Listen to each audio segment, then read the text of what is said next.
been out for a very long walk. It's always so good to be outdoors. Lots of thoughts passing through today about many different things, but the area I feel I want to ask about is, I wanted to say bubble locks then, which is interesting. Bubble locks, centaur bubbles. Centaur bubbles came through in Siracusa in Sicily. Yeah, let's just see. I get this feeling that there are groups of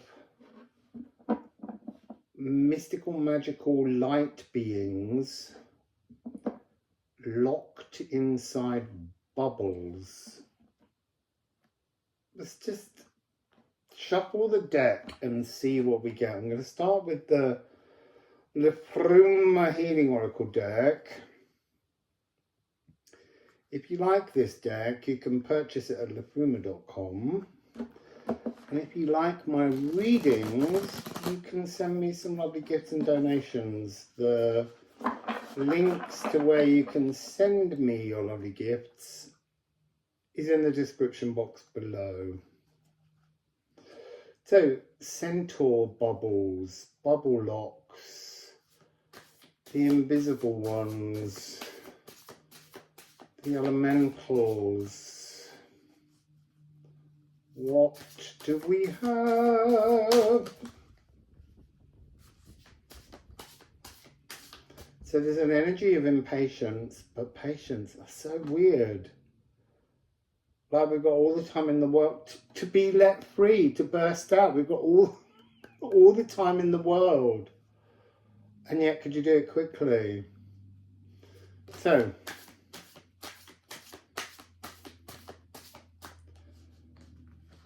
interesting, 2 cards in the deck as things we can't see yet. The golden path, treadling with well-intentioned footsteps, and candle. The micro light. I feel like that's where these energies are trapped. They're trapped in a micro light, and they're meant to be in the golden macro light.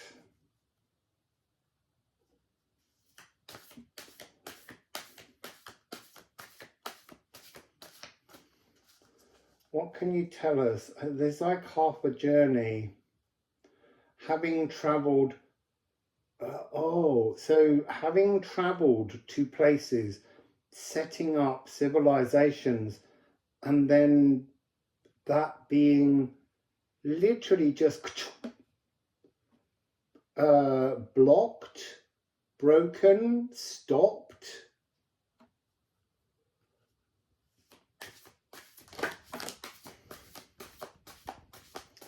It's interesting this 3142 because it means on both sides of the golden path there's been an energetic step up that's almost snuffed out the light, travelling through gaps in rocks. And now we got 43. There's definitely an energy of having been stopped. Beings having been stopped. Strike the death knell history bell and blast out the past. Breaking free. I'm going to go to the ceramic runes.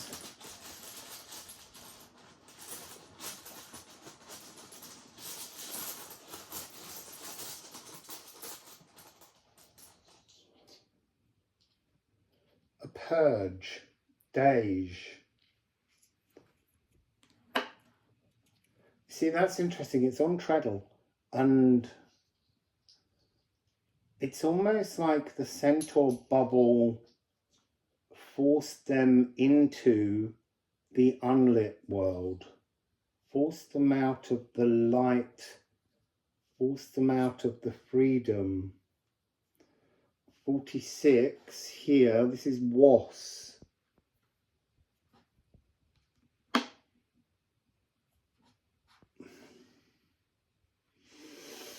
It's like not being able to rise.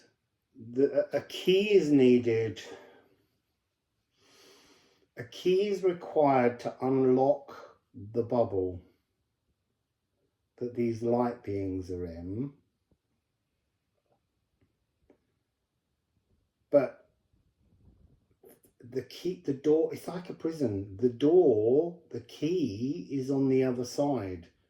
So if you can't escape, you need someone to put the key in.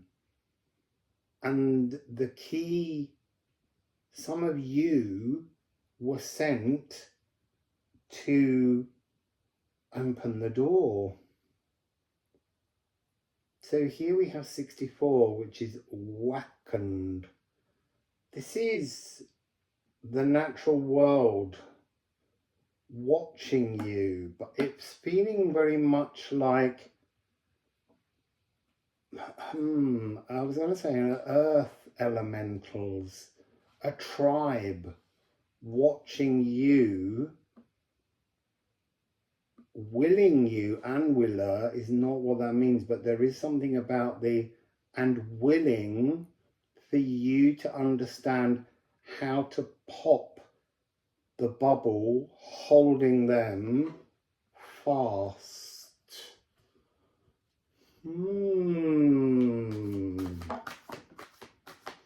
So that's on the floor, which means it's a kind of a done deal. Pisces, it's very much the energy of the lunar eclipse. Interdimensional oneness, alchemizing, succeeding, folds in time. That's what centaur bubbles are. They're folds in time. A shining inner abundance, the shining ones beneath Loch Earn. You can look that up. It's in Northern Ireland. There's mythological stories of the shining ones, and I've been picking up beings trapped beneath Loch Lomond. And this is water. And it's mutable. The cosmic conjurer.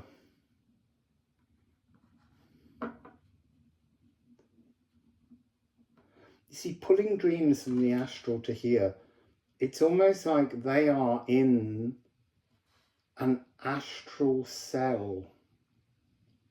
They're not in the fullness of the astral, but they're in some centaur bubble that's creating the illusion of being stuck. You see, look, there's the moon. So there is that sense of moon in Pisces. Moon in Pisces, the card itself would be passive daydreaming. This is about actioning, finding a way to release. 1, 2, 2, 6. Let's keep shuffling for the moment. And obviously the moon is another water sign, Cancer cardinal.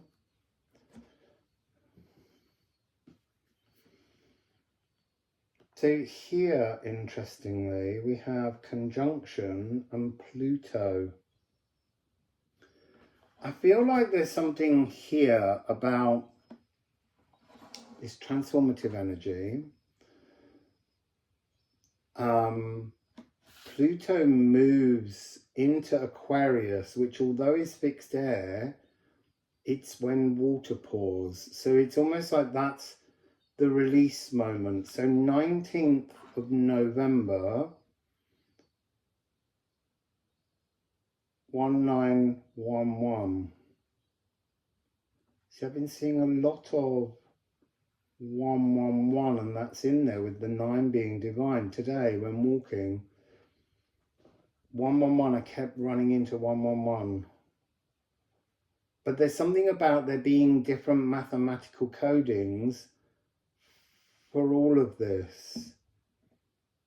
See, I want to say there's something to do with, and I don't know when that is, but the moon in conjunction with Pluto after the 19th. Let's just see where the moon is on the 19th. Give me a moment, give me a moment. Oh no, hang on, I need to go to November. So the 19th, manage options. Oh, it's putting up the box where you have to say no, no, no. And I do this often. There's something to do with refusing consent. Confirm choices. The 19th, it's in Cancer. So the moon's at home when Pluto returns. So it doesn't go into Pisces. It's in Pisces on the 10th and the 11th, 11-11. So maybe it's the one before.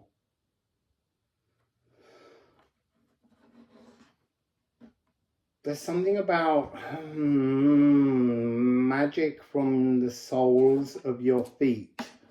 Grounding, sending the coding, the key to unlock the centaur bubble, trapping this light being tribe, takes place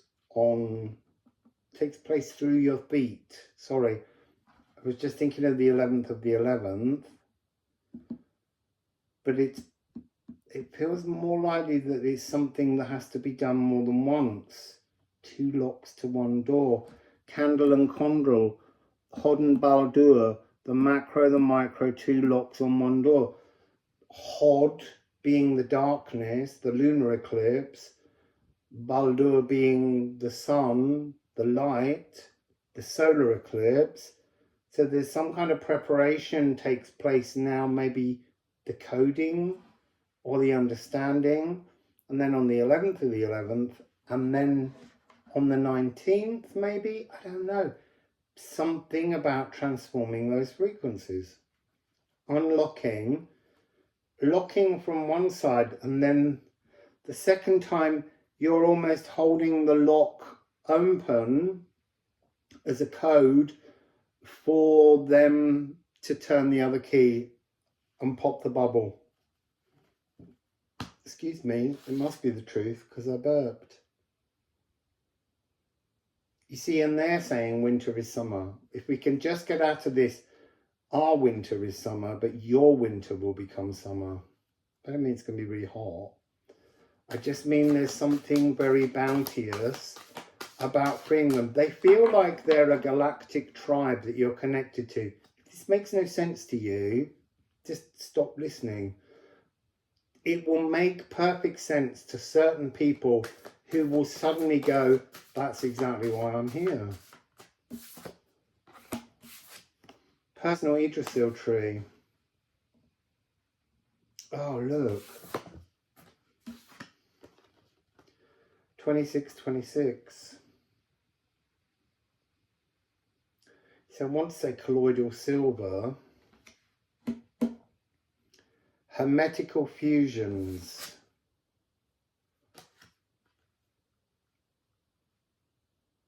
It feels as though with this energy of this face, and then there is this totem figure, and this moon crescent cup. This is the emotional, what do I want to say, like a cosmic mirrored cup. There's something about when the locks are open, you drink of their emotions and they drink of yours. There's a coming together emotionally. I need some ceramics over there.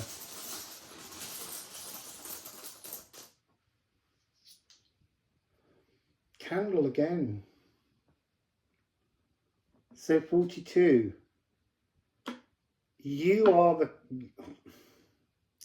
You are the flame. You are like the Vesta energy. You are the thing that ignites their freedom. We've got the moon, Mona. You need to recognize your connection. It's the moon on the moon. You need to recognize your connection, and then with them, it's a galactic tribal ancestry locked in a centaur bubble here on Earth. And it could be beneath any body of water, but you need to go on those 2 days to this body of water. I mean, maybe it's that you put your feet into the water, you step into the water, and that's how you activate the coding. I think you are the code. I think just the willingness. I don't think you need to receive some kind of special magic. I think you need to accept that your physical frequency is one part of the door. So I've been seeing today 1444 a lot. 444, for me personally, I often call it the Jupiter trap. And that's what this is. It's a large, sung, vibrated, created frequency holding this group, this tribe of beings in place, beneath water, pushing water down, holding them. It's got that energy of Ran, the bottom of the seabed, all this kind of spiritual treasure there. It could be in a river. It could be in a small pond, but it's been used for millennia to lock away people, and there was a way in which they could slip out, but they haven't been able to do that for so long. And you've got Os here, estuary. There's something within that energy about the point at which fresh water meets salt water. So if you're going, oh, that's interesting.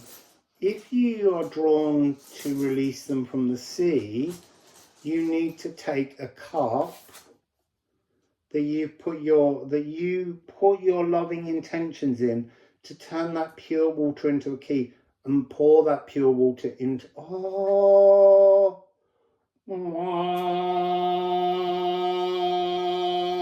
but several octaves higher. That was a huge clearing of a future pathway. So, as I said, if you're going to the sea to do this ceremony, you need to take a cup and you need to focus your intentions of you, your entire life force, you as a magical key into that water, pour it into the sea, both times. If, however, you're going to a natural water that doesn't have salt in it, you take salt and you do exactly the same thing. You take a small amount of salt in the cup. It needs to be visually in a cup, because you have to understand the crocus of Venus frequency of this. Focus your intention, put it into the water while you're standing. You must be standing in the water both times, or sitting on the edge of the water, your feet in the water, but your feet must be in the water to connect either the pouring of the fresh water or the pouring of the salt. And then you have to repeat it on the 19th. So that's the 11th and the 19th. You can do it any day. But that's the kind of first day that somehow the energy matters. And you may be guided by bells. Church bells, clock bells, resonant Kundalini bells. As time and dimensions unfold, you may just hear one bell. I just need one for Pluto. See, look, Pluto, Ophalagu. They have a gift for you when you release them. They have some kind of special magic to impart to you. I need to put one on Esk now. Porter Meadow. A whole new energy of emotions blooming all around you as you burst the centaur bubble. It's really gorgeous energy. I'm not going to read anything else. They're your instructions. Let me just have a little look. They are, because I'm getting a lot of Neptune frequency, they are ancestors, galactic ancestors. It's like all the ingredients are made now. They're prepared. They're in there. Merging focused intentions. That's you merging your intentions into the salt or the water, and them merging their intentions to be free and at one with you. It's a connection. You were sent from there. You were in there with them, but somehow they chanted your spirit into physical form so that you could stand on the other side of the bubble and let your ancestors out, your galactic ancestors. So that's the story.